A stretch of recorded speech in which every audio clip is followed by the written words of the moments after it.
Two massive failures, two states, two different but devastating versions of the same problem. Accountability in the West Coast is officially dead. In Washington, the governor's office, obsessed with redemption headlines, appointed a convicted felon to lead our prison watchdog, only for the office to implode in a mess of toxic workplace scandals and wasted taxpayer dollars. Meanwhile, in Ventura County, California, a father stands accused of getting his daughter drunk and sexually assaulting her, a nightmare that ended in her suicide. Yet the district attorney is signaling they might walk away from the case entirely, claiming they have no victim to testify, ignoring the mountains of evidence they use every single day in other domestic violence cases. When the government chooses performative politics over basic oversight and prosecutors choose convenience over fighting for victims, who is actually left to hold them responsible? From Seattle to Los Angeles, this is Left Coast News. No apologies, just the truth.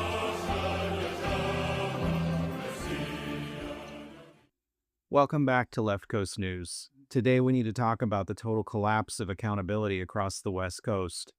Whether you're looking at the governor's office in Olympia or the district attorney's office in Ventura, the message from our leadership is the same. Standards are now optional, and justice is at the mercy of bureaucracy. Let's start in Washington. Governor Bob Ferguson finally pulled the plug on Jeremiah Bourgeois, director of the Office of the Corrections Ombuds.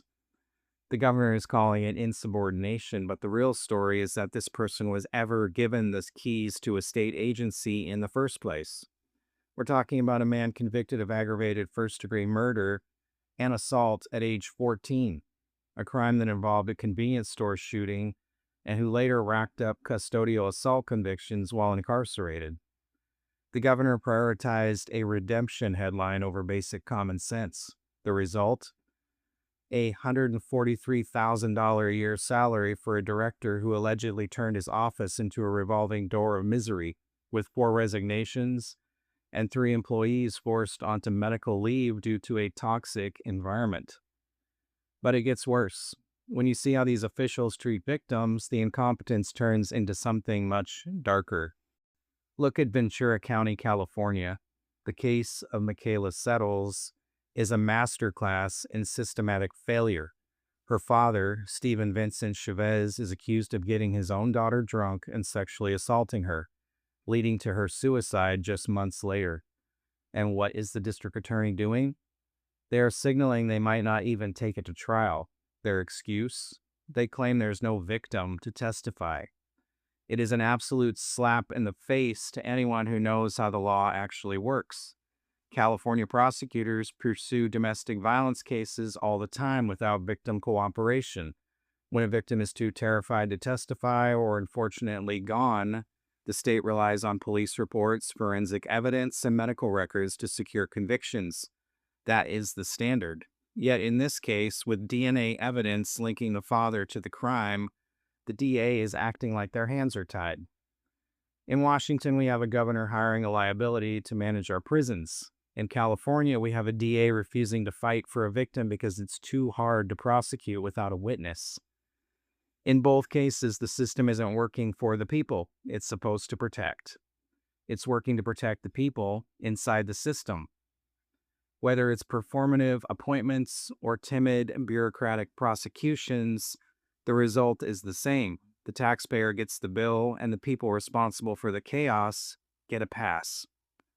It's time we stop asking how this happened and start demanding to know why nobody is being held responsible for this rot.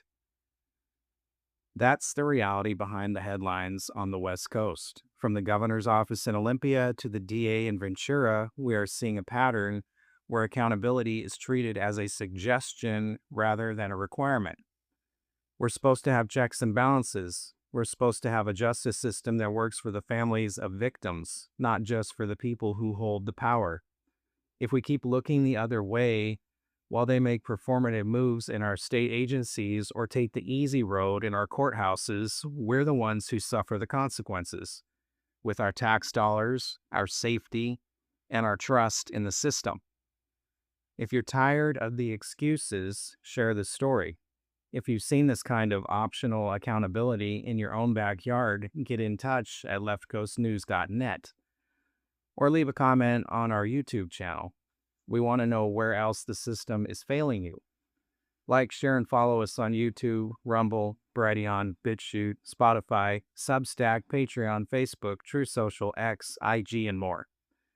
Thanks for listening to Left Coast News. Stay informed and stay skeptical. We'll see you next time.